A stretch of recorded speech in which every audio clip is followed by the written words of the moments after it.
ரொம்ப நாள் ஆச்சு நம்ம சூரிய பகவான் பொள்ளாச்சிக்கு வந்து இன்னைக்கு மார்னிங் தான் லைட்டாக எட்டி பார்த்தாரு. அவரை கொஞ்சம் நேரம் ரசிச்சுட்டு அப்படியே போய் டீ வைக்க ஆரம்பிச்சிட்டேன். டீ குடிச்சாதான் இந்த சில் கிளைமேட்டுக்கு நெக்ஸ்ட் வேலையே வந்து நம்மளுக்கு ஸ்டார்ட் ஆன மாதிரி இருக்கும். அதனால் வந்து ஃபர்ஸ்ட் எடுத்ததையும் டீ குடிச்சிட்டு வந்து ஒர்க் ஸ்டார்ட் பண்ணியாச்சு. இன்றைக்கி இட்லி வித் காம்பினேஷன் வந்துட்டு பீர்க்கங்காய் கடையல் தான் செஞ்சுருந்தேன்.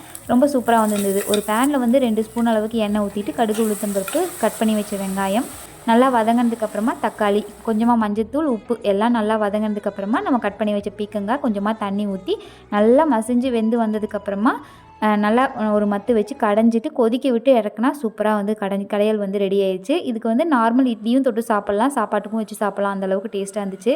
தம்பிக்கு எப்பயுமே ஒரே மாதிரி தானே செஞ்சு கொடுக்குறோம் அப்படின்னு சொல்லிட்டு இன்றைக்கி வந்து பீட்ரூட்டை கொஞ்சமாக அரைச்சி அப்படியே வந்து இட்லி மாவில் சேர்த்து குட்டி இட்லி தான் செஞ்சு கொடுத்துருந்தேன். ரொம்ப ஜாலியாக என்ஜாய் பண்ணி மார்னிங்கும் சாப்பிட்டேன், அப்படியே வந்து ஆஃப்டர்நூன் லஞ்சுக்குமே அதே கொடுத்து விட்டுட்டேன். உங்கள் ஏரியாலலாம் மழை எப்படி இருக்குன்னு சொல்லி மறக்காமல் கமெண்ட்ஸில் சொல்லுங்கள். நம்ம அடுத்த வீடியோவில் பார்க்கலாம். பாய்.